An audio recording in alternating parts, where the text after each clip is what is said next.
ലോകമെമ്പാടുമുള്ള goodness T V പ്രേക്ഷകർക്ക് വചനദീപ്തി ഒരുക്കുന്ന ഈ വിരുന്നിലേക്ക് നിങ്ങൾക്കേവർക്കും ഹാർദവമായ സ്വാഗതം. പ്രിയപ്പെട്ട ദൈവമക്കളെ, ഈ മണിക്കൂറിൽ നമ്മൾ മാനസാന്തരം എന്ന വിഷയത്തിലൂടെ കടന്നു പോവുകയാണ്. എന്താണ് മാനസാന്തരം? മനസ്സിൻ്റെയും മനോഭാവങ്ങളുടെയും മാറ്റമാകുന്നു മാനസാന്തരം. കൊളോസ്സസ് 3:9 പറയുന്നു, സമ്പൂർണ്ണ ജ്ഞാനം കൊണ്ട് നിറഞ്ഞ് സ്രഷ്ടാവിൻ്റെ പ്രതിച്ഛായക്കൊത്തവണ്ണം പഴയ മനുഷ്യനെ ഉരിഞ്ഞു മാറ്റി പുതിയ മനുഷ്യനെ ധരിക്കണം. പുതിയ മനുഷ്യനെ ധരിക്കണമെന്ന് പറയുമ്പോൾ ഒരു പുതിയ സൃഷ്ടിയാവുക എന്നതാണ് പരമപ്രധാനം. ഗലാത്യക്കാർക്ക് എഴുതിയ ലേഖനം 6-ാം അധ്യായം അതിൻ്റെ 16-ാം വാക്യത്തിൽ പറയുന്നു, പുതിയ സൃഷ്ടിയാവുക എന്നതാണ് പരമപ്രധാനം. അതായത് ഒരുവൻ താൻ ആയിരിക്കുന്ന അവസ്ഥയിൽ നിന്ന് ദൈവം ആയിരിക്കേണ്ട അവസ്ഥയിലേക്കുള്ള തിരിച്ചുവരവ്, ദൈവം നമ്മളെ നിന്ന് ആഗ്രഹിക്കുന്ന ആ ഒരു മാനസാന്തരത്തിൻ്റെ അവസ്ഥ. പഴയതെല്ലാം കടന്നു പോയിട്ടൊരു പുതിയ കാഴ്ചപ്പാടുണ്ടാവുക, പുതിയൊരു ചിന്താമണ്ഡലം കണ്ടെത്തുക, അവരിനോടുള്ള കാഴ്ചപ്പാടുകൾ മാറുക, നിന്നിലെ നാറ്റം മാറി ഒരു മാറ്റം ആവശ്യമാണെന്ന് ദൈവം കണ്ടതുകൊണ്ട് എന്നെയും നിങ്ങളെയും വിളിച്ചു വചനം കേൾക്കാൻ നമുക്ക് അവസരമൊരുക്കി. എസെക്കിയേൽ പ്രവാചകൻ 33-ാം അധ്യായം അതിൻ്റെ 30 മുതൽ 33 വരെയുള്ള വാക്യത്തിൽ പറയുന്നു, മനുഷ്യപുത്ര, മതിലുകൾക്കരികിലും വീട്ടുവാതുക്കലും നിന്റെ ജനം നിന്നെക്കുറിച്ച് പറയുന്നു. വരൂ, എന്താണ് അവർ പറയുന്നതെന്ന് നമുക്ക് കേൾക്കാം. അവർ ദേശങ്ങളിൽ നിന്ന്, കിഴക്കു നിന്നും പടിഞ്ഞാറ് നിന്നും തെക്കു നിന്നും വടക്കു നിന്നും കൂട്ടമായി അവർ നിന്റെ മുൻപിലേക്ക് വരും. എന്നിട്ട് അവർ നിൻ പറയുന്നതെല്ലാം കേൾക്കും, വളരെ ശ്രദ്ധയോടെ ഇരിക്കും, പക്ഷേ അവയൊന്നും അവർ അനുസരിക്കില്ല. യെരമ്യാ പ്രവാചകൻ 2-ാം അധ്യായം അതിൻ്റെ 21-22 തിരുവചനത്തിൽ പറയുന്നു, തിരഞ്ഞെടുക്കപ്പെട്ട വിശിഷ്ട മുന്തിരിയായിട്ടാണല്ലോ ഞാൻ നിന്നെ നട്ടത്, പിന്നെ എങ്ങനെയാണ് നീ മുന്തിരി പഴമായി തീർന്നിരിക്കുന്നത്? എത്രയേറെ താളിയും കാരവും തെച്ച് കുളിച്ചാലും നിന്റെ പാപക്കറ എൻ്റെ മുൻപിൽ നിന്ന് നീങ്ങിപ്പോകുന്നില്ല. എൻ്റെ പ്രിയപ്പെട്ടവരെ, നമുക്കൊന്ന് തിരിച്ചു വരാൻ നമുക്കൊരവസരമുണ്ട്. പ്രിയപ്പെട്ട, മാനസാന്തരം എന്താണ്? 1 തിരിച്ചറിവാണ്, 2 തീരുമാനമാണ്, 3 തിരിച്ചു വരവാണ്. 1 തിരിച്ചറിവ്, ഞാൻ ഏത് പാപത്തിലാണ് പെട്ടിരിക്കുന്നത്. ഓർക്കണം പ്രിയപ്പെട്ടവരെ, ഇന്ന് യുവ മക്കൾ മുഴുവൻ ലഹരിക്ക് അടിമയായി നടക്കുന്ന കാലം, മ്ലേച്ഛതകളിലൂടെ അവർ കടന്നു പോകുന്ന സമയം. അവരിന്ന് വളരെ വൃത്തികെട്ട രീതിയിൽ തങ്ങളുടെ ശരീരത്തിൻ്റെ അവയവങ്ങളൊക്കെ പ്രദർശിപ്പിക്കാൻ അവർ വെമ്പൽ കൊള്ളുകയാണ്. ആ നാണമെന്ന് പറയുന്നത് അവരിൽ നിന്ന് ഓടിയൊളിച്ചു. ഇതിന് കാരണക്കാരാരാണ്? മാതാപിതാക്കളായ നമ്മളൊക്കെ തന്നെയാണ്. നമ്മൾ മദ്യപിച്ചും നമ്മൾ പുകവലിച്ചും നമ്മൾ നമ്മുടെ കുടുംബത്തിൽ അവരുടെ ചെറുപ്രായത്തിൽ അവരുടെ മുമ്പിൽ വരച്ചു കാട്ടിയത്. ഹെബ്രായർക്ക് എഴുതിയ ലേഖനം 12-ാം അധ്യായം അതിന്റെ 1-ാം വാക്യത്തിൽ പറയുന്നു, നമുക്ക് ചുറ്റും സാക്ഷികളുടെ വലിയ സമൂഹമുള്ളതിനാൽ നമ്മെ വിഷമിപ്പിക്കുന്ന പാപങ്ങളും ഭാരങ്ങളും നമുക്ക് നീക്കിക്കളയാം. പ്രിയപ്പെട്ടവരെ, എൻ്റെ മക്കൾ നേരെയാകണമെങ്കിൽ ഞാൻ മാറേണ്ടിയിരിക്കുന്നു, ഞാൻ തിരുത്തേണ്ടിയിരിക്കുന്നു. ഞാൻ തിരുത്താതെ എൻ്റെ മക്കളോട് തിരുത്താൻ പറഞ്ഞാൽ അവർ തിരുത്തില്ല. നീ തിരുത്തി നിന്റെ ജീവിത സാഹചര്യങ്ങൾ ദൈവേഷ്ടമാണോ എന്ന് നീ ഒന്ന് ചിന്തിക്കുക. പ്രിയപ്പെട്ടവരെ, ധൂർത്തപുത്രൻ അപ്പന്റെ ഭവനത്തിൽ നിന്ന് സ്വത്ത് കരസ്ഥമാക്കിക്കൊണ്ട് അവൻ അപ്പന്റെ ഭവനം വിട്ട് കൂട്ടുകാർ പറയുന്നത് കേട്ടുകൊണ്ട് അകലങ്ങളിലേക്ക് പോയി. ഈ മകൻ പോയ സമയം മുതൽ അപ്പന്റെ ചങ്ക് പിടച്ചുകൊണ്ടിരിക്കുക.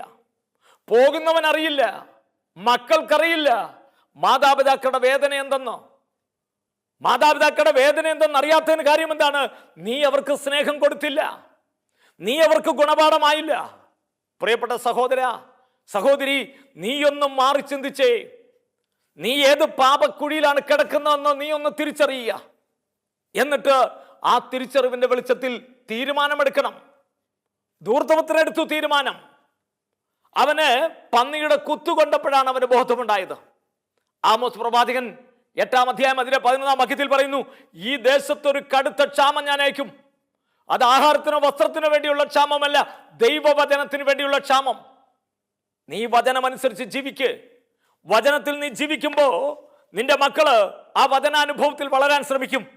119 സങ്കീർത്തനം അതിന്റെ 9 തിരുവചനം പറയുന്നു, യുവാവ് തന്റെ മാർഗം എങ്ങനെ നിർമ്മലമായി സൂക്ഷിക്കും? അങ്ങയുടെ വചനമനുസരിച്ച് വ്യാപരിച്ചുകൊണ്ട്. വീണ്ടും അതിന്റെ 11 തിരുവചനം പറയുന്നു, കർത്താവേ, അങ്ങയ്ക്കെതിരായി പാപം ചെയ്യാതിരിക്കേണ്ടതിന് ഞാൻ അവിടുത്തെ വചനം എൻ്റെ ഹൃദയത്തിൽ സൂക്ഷിച്ചു. അതെ, വചനം ഹൃദയത്തിലുണ്ടെങ്കിൽ ആ വചനം അനുസരിച്ച് നമ്മൾ ജീവിക്കാൻ ശ്രമിക്കുമ്പോൾ നമ്മുടെ ജീവിത സാഹചര്യങ്ങൾ മാറും.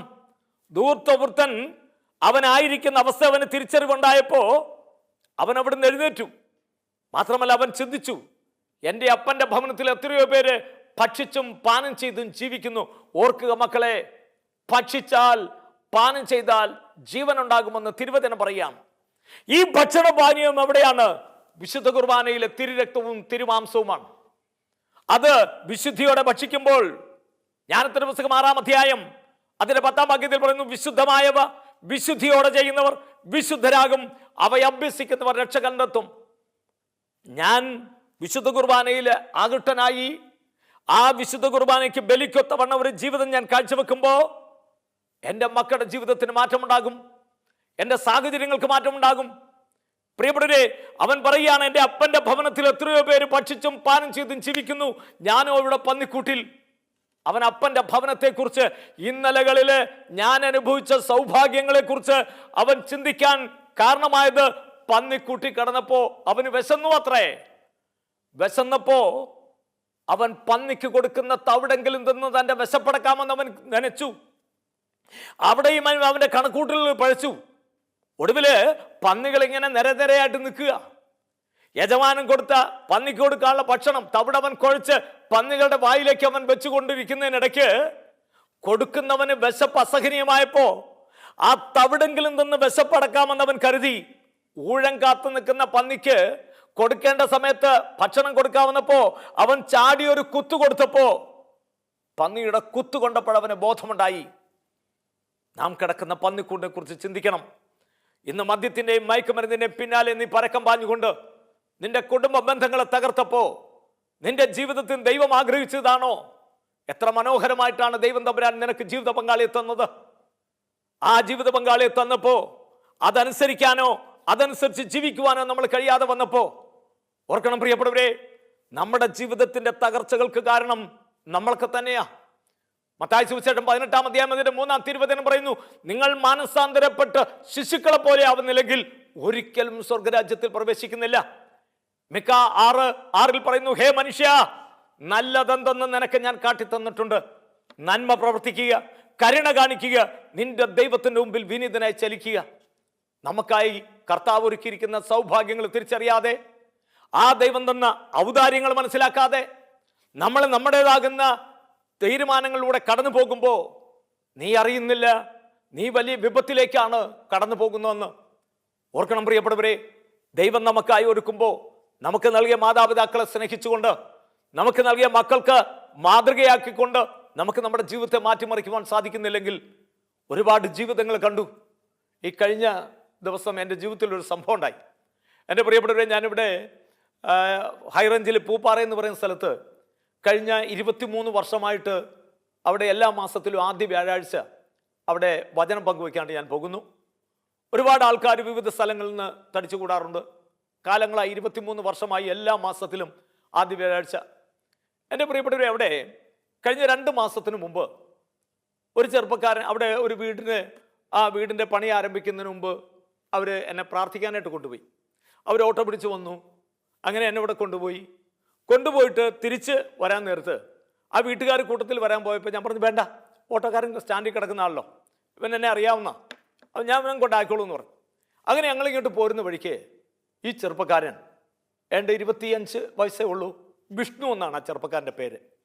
പ്രിയപ്പെട്ടവരെ, ഈ ചെറുപ്പക്കാരൻ വണ്ടി ഒരിടത്ത് ഒതുക്കിയിട്ട് എന്നോട് പറഞ്ഞു, പാസ്റ്ററെ, എനിക്ക് പാസ്റ്ററിനെ അറിയാം, പാസ്റ്ററിൻ്റെ പ്രാർത്ഥനയ്ക്ക് ഒത്തിരി പേരെ ഞാൻ കൊണ്ടുവരുന്ന, ഇവിടെ വരുന്നവരൊക്കെ അവിടെ വന്ന് മാതാവ് ചൊരിഞ്ഞ അനുഗ്രഹങ്ങളും കൃപകളും ഒക്കെ കുറിച്ച് പറയുമ്പോൾ പാസ്റ്ററിൻ്റെ പ്രാർത്ഥനകളെക്കുറിച്ചൊക്കെ പറയാറുണ്ട്.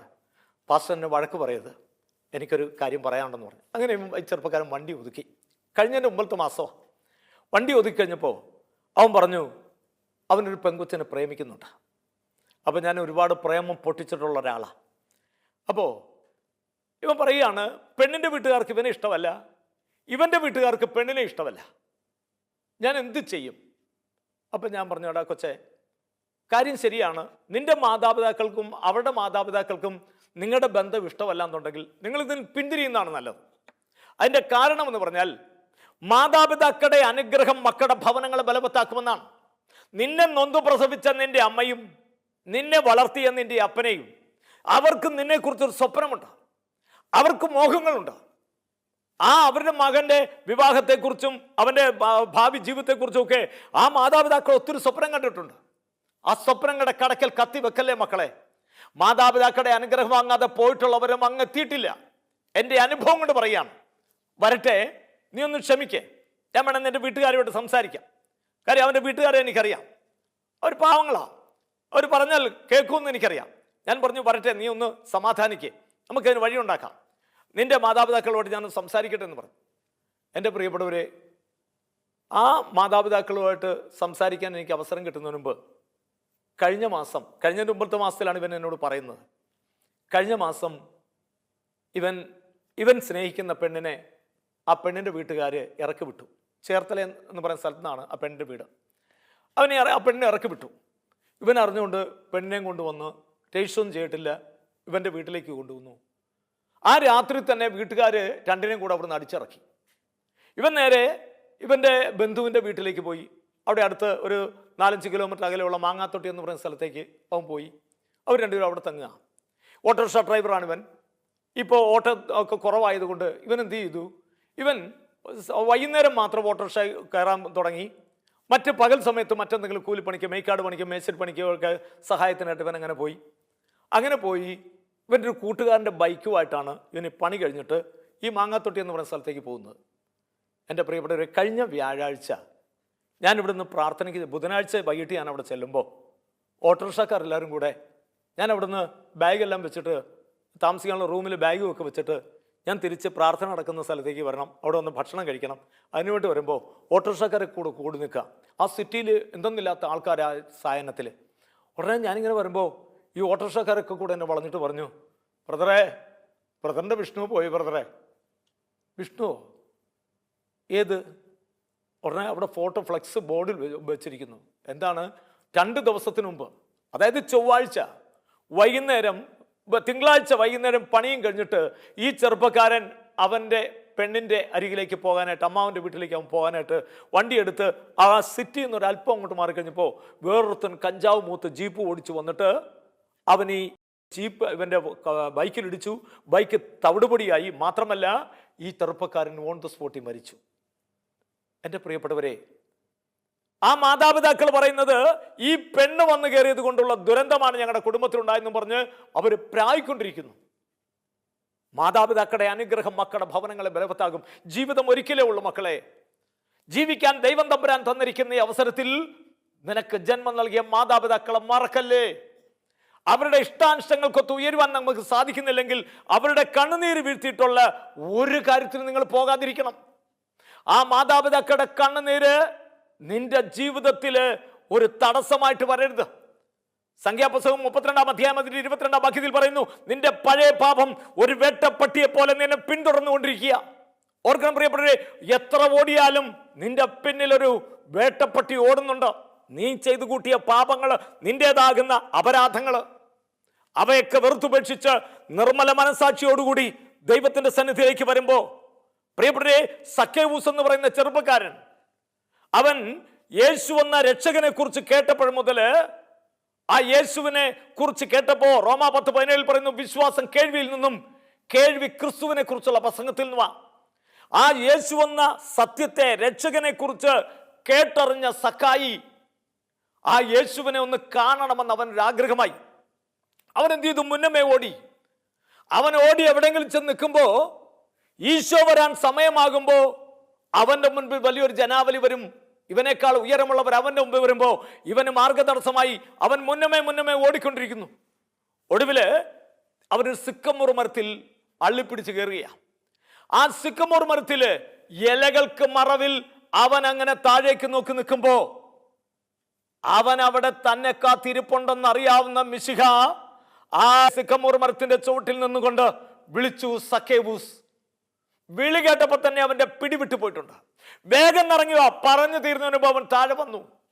കർത്താവിന്റെ വചനം കേട്ട് താഴെ വന്ന സഖായി ആ മരത്തിലൂടെ ഊർന്നിറങ്ങിയപ്പോ അവന്റെ ചങ്കിലും തൊടയിലും കയ്യിലും ഒക്കെ തൊലിയൊക്കെ പോയിട്ടുണ്ടാകും.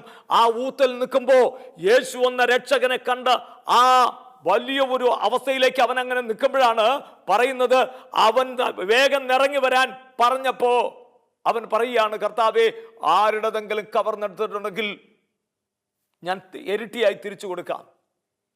ആരുടെതെങ്കിലും കവർന്നെടുത്തിട്ടുണ്ടെങ്കിൽ 4 ഇരട്ടിയായിട്ട് തിരിച്ചു കൊടുക്കാമെന്ന് പറയുവാൻ അവന് മനസ്സ് വന്ന ആ മനോഭാവത്തിന്റെ പേരാണ് പ്രിയപ്പെട്ടവരെ മാനസാന്തരം എന്ന് പറയുന്നത്.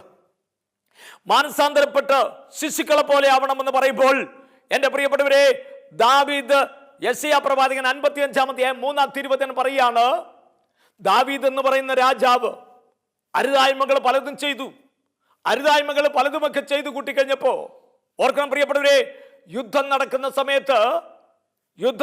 സമയത്ത് യുദ്ധത്തിൽ ഏർപ്പെട്ടിരിക്കുന്ന പടയാളികൾക്ക് ഊർജം പകരുവാൻ രാജാവ് ആ യുദ്ധം നടക്കുന്ന സ്ഥലത്തുണ്ടാകേണ്ടത് ആവശ്യമാണ്.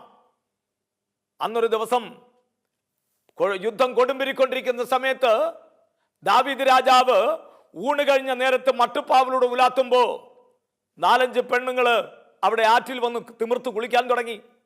രാജാവ് ഉലാത്തുന്നവർ കണ്ട് രാജാവിന്റെ ശ്രദ്ധ തിരിയുവാൻ വേണ്ടിയിട്ട് അവരാവശ്യമില്ലാത്ത ഒച്ചയുണ്ടാക്കി പൊട്ടിച്ചിരിച്ച് കിലുങ്ങി ചിരിച്ചു കഴിഞ്ഞപ്പോ ദാവീദ് കണ്ടു പെണ്ണുങ്ങളെ. ഒച്ച കേട്ട ദിക്കിലേക്ക് നോക്കുമ്പോ അവിടെ തിമിർത്ത് കുളിക്കുന്ന പെണ്ണുങ്ങളെ കണ്ടു കഴിഞ്ഞപ്പോ ആ പെണ്ണുങ്ങള് കുളിമുറിയിൽ ചെയ്യേണ്ടത് ഇവിടെ തോട്ടിൽ പരസ്യമായിട്ട് ചെയ്യുമ്പോ അവരവരുടെ ശരീരത്തിന്റെ പലതും പ്രദർശിപ്പിക്കാനുള്ള ഒരു വെമ്പലാണ് അവരവിടെ കാണിച്ചത്.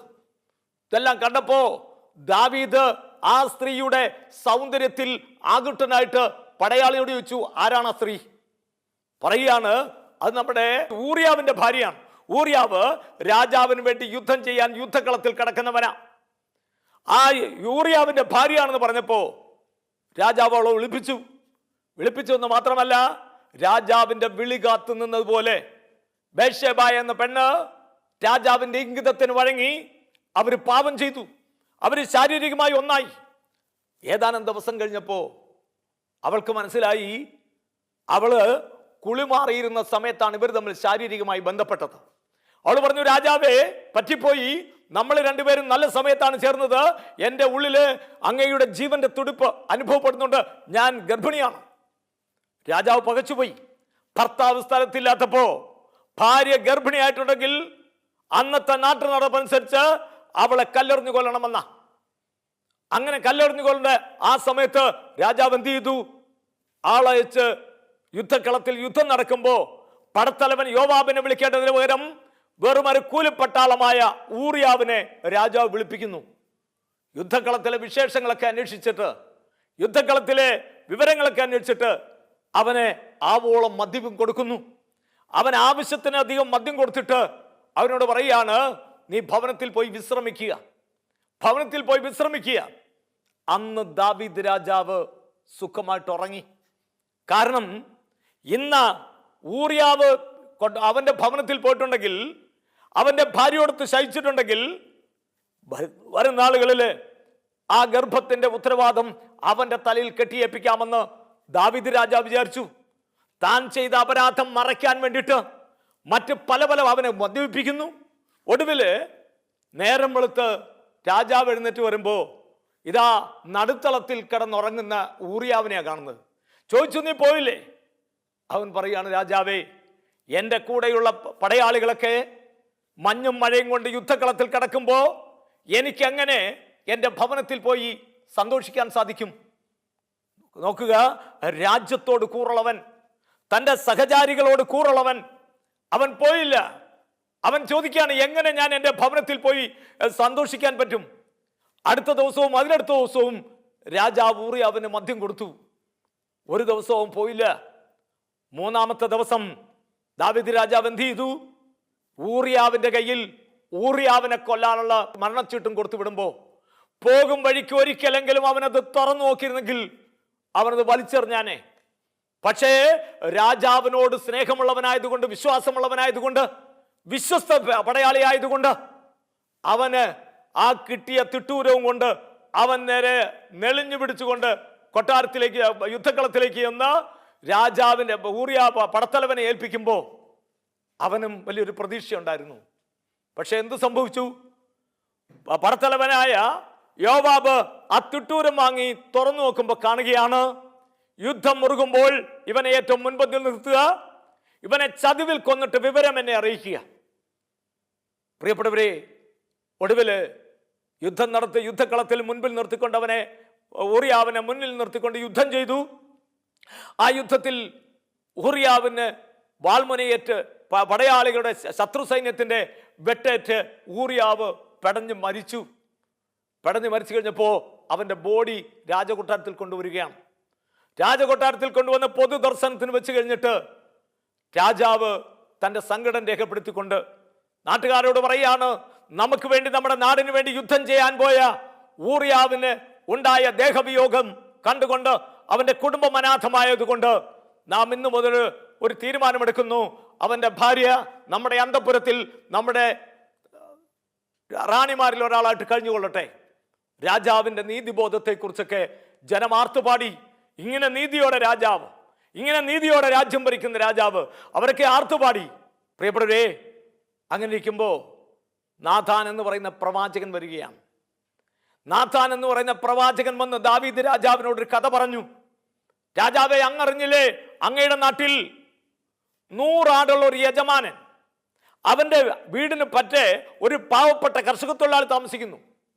അവന്റെ വേലക്കൂലി മിച്ചം വെച്ചത് സ്വരുക്കൂട്ടി അവനൊരു പെണ്ണാടിനെ വാങ്ങി. ആ പെണ്ണാട് അവന്റെ മക്കളോടൊപ്പം കളിക്കുന്നു, മക്കളോടൊപ്പം ശയിക്കുന്നു, മക്കളോടൊപ്പം കുളിക്കുന്നു. ആ മക്കളിൽ ഒരാളെ പോലെ ആട് വളരുമ്പോൾ 100 ആടുള്ളവന്റെ വീട്ടിൽ ഒരു വിരുന്നുകാരൻ വന്നപ്പോൾ അവനെ സൽക്കരിക്കാൻ വേണ്ടി ഈ പാവപ്പെട്ട കർഷക തൊഴിലാളിയുടെ വേലക്കൂലി മിച്ചം വെച്ച് കൂട്ടിയൊരുക്കിയ ആ വാങ്ങിയ ആടിനെ ബലാത്കാരമായി കൊണ്ടുപോയി കശാപ്പ് ചെയ്ത് വന്ന വിരുന്നുകാരന് വിരുന്നൊരുക്കി. ഇത് ന്യായമാണോ രാജാവേ? ദാവീദ് ചാടി എന്നിട്ട് പറയാണ്, അവൻ ആരാണെങ്കിലും അവൻ ശിക്ഷിക്കപ്പെടണം. നാഥാൻ പ്രവാചകൻ പറയാണ്, ആ പാപി നീ തന്നെ. നീ ആരെന്ന് നീ അറിയണം. വെറും ആടുകളെ വെച്ച് നടന്ന നിന്നെ ഈ നാട്ടിൽ കൊണ്ടുവന്ന് നിന്നെ രാജാവാക്കിയ ദൈവം നിനക്ക് നൽകിയ സൗഭാഗ്യങ്ങളെല്ലാം മറന്ന് നീ എന്ത് ചെയ്തു? നിനക്ക് വേണ്ടി പടവെട്ടാൻ പോയ പടയാളിയുടെ ഭാര്യയുടെ ശരീരത്തിൽ കണ്ട് ആകുട്ടനായ നീ അവളെ പാട്ടിലാക്കാൻ അവളുടെ ഭർത്താവിനെ കൊല ചെയ്തില്ലേ? നീയാണ് പാപി. എൻ്റെ പ്രിയപ്പെട്ടവരെ, ഇത് കേട്ട ദാവീദ് കരയാൻ തുടങ്ങി. ദാവീദ് കാൽമുട്ടുകൾക്കിടയിലേക്ക് തല പൂഴ്ത്തിക്കൊണ്ട് അവൻ കരയാൻ തുടങ്ങി. യെശയ്യാ പ്രവാചകൻ 55-ാം അധ്യായം അതിന്റെ 3-ാം തിരുവചനത്തിൽ പറയുകയാണ്, നീ എൻ്റെ അടുത്ത് വന്ന് എൻ്റെ വാക്ക് കേൾക്കുക, നീ ജീവിക്കും, നീയുമായി ഞാനൊരു ശാശ്വതമായ ഉടമ്പടി ഉണ്ടാക്കുന്നു. ദാവീദിനോടെന്നതുപോലെ ഞാൻ നിങ്ങളോട് സ്ഥിരമായ സ്നേഹം കാട്ടാമെന്ന് അനുതപിക്കുന്ന പാപിയെ ചേർത്ത് പിടിക്കുന്ന കർത്താവ് ഈ രാത്രി നിങ്ങളെയും ചേർത്ത് പിടിക്കട്ടെ. ഇന്നത്തെ ദിവസം ലൂക്കാ 19:9 പറഞ്ഞു, സഖ്യവൂസിനോട് പറയാണ്, ഇന്ന് ഈ ഭവനത്തിന് രക്ഷ കൈവന്നിരിക്കുന്നുവെന്ന്. അതേ പ്രിയപ്പെട്ടവരെ, നിന്റെ ഭവനം രക്ഷകയിലേക്ക് വരണമെങ്കിൽ, നിന്റെ മക്കൾക്ക് നല്ലൊരു ഭാവി കിട്ടണമെങ്കിൽ, നല്ലൊരു ജീവിതം കിട്ടണമെങ്കിൽ തിരുത്തേണ്ടവൻ നീയാണ്. നീ നിന്റെ മക്കൾക്ക് മാതൃകയായിക്കേ. നീ നിന്റെ മക്കൾക്ക് ഗുണപാഠമായി മാറിക്കൊണ്ട് ദൈവത്തിൽ ആശ്രയിച്ച് നമുക്ക് നമ്മുടെ ജീവിതത്തെ മാറ്റിമറിക്കാം. ഒരു മാനസാന്തരത്തിന്റെ ഫലം പുറപ്പെടുവിക്കുന്നവരായി നമുക്ക് മാറാം. നമ്മുടെ നാടിന്, നമ്മുടെ വീടിന്, നമ്മുടെ കൂട്ടങ്ങൾക്ക്, നമ്മുടെ കുടുംബത്തിന് അനുഗ്രഹമായി നീ മാറട്ടെ. ദൈവം ആഗ്രഹിക്കുന്ന ആ 10-ൽ ഒരാൾ, ആ 10-ൽ 1 നീ കഴിയുമെങ്കിൽ, പ്രിയപ്പെട്ടവരെ, ഉൽപ്പത്തി പുസ്തകം 16-ാം അധ്യായം അതിന്റെ 13-ാം തിരുവചനം പറയുന്നു, എന്നെ കാണുന്നവനായ ദൈവത്തെ ഞാൻ ഇവിടെ വെച്ച് കണ്ടു. എന്നെ കാണുന്നവനായ ദൈവത്തെ ഞാൻ ഇവിടെ വെച്ച് കണ്ടു. അതുകൊണ്ട് ഞാൻ എൽറോയ് എന്ന് വിളിക്കപ്പെടുന്നു. അതെ, നീ എൽറോയായി മാറണം. ദൈവത്തിന്റെ സ്വരം കേട്ടവനായി, ദൈവാനുഭവമുള്ളവനായി നമുക്ക് നമ്മളെ തന്നെ മാറ്റിമറിക്കാം. ദൈവം നിങ്ങളെ സമൃദ്ധമായി അനുഗ്രഹിക്കട്ടെ. ദൈവത്തിന്റെ എല്ലാ അനുഗ്രഹങ്ങളും സ്വന്തമാക്കുവാൻ തമ്പുരാൻ നിങ്ങൾക്ക് വഴി തുറക്കട്ടെ എന്ന് പ്രാർത്ഥിച്ചുകൊണ്ട് പിതാവിൻ്റെയും പുത്രൻ്റെയും പരിശുദ്ധാത്മാവിൻ്റെയും നാമത്തിൽ ആമേൻ.